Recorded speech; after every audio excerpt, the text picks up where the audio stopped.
இட்லி என்ன 1 ரூபா?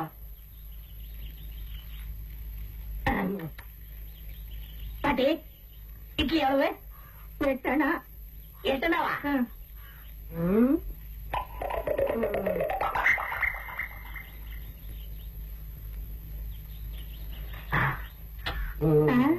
என்னப்பா மோந்து பாக்குற? இல்ல இட்லி நல்லா இருக்குமா?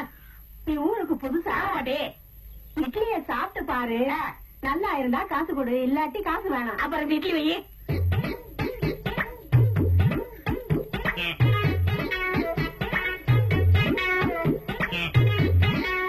என்ன 2 போடு.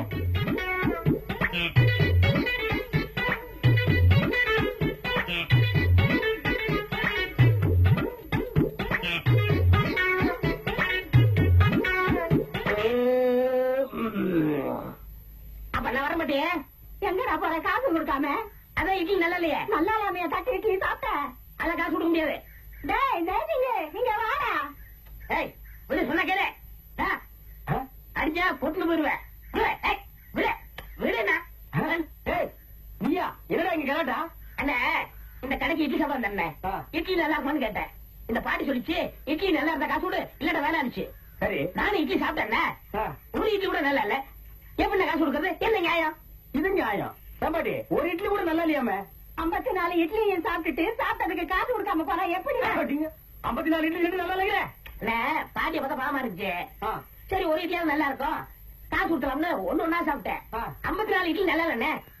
உனக்கு இட்லியில எதுனா கம்மியா இருந்தது? இனிப்பு கம்மியா இருக்க?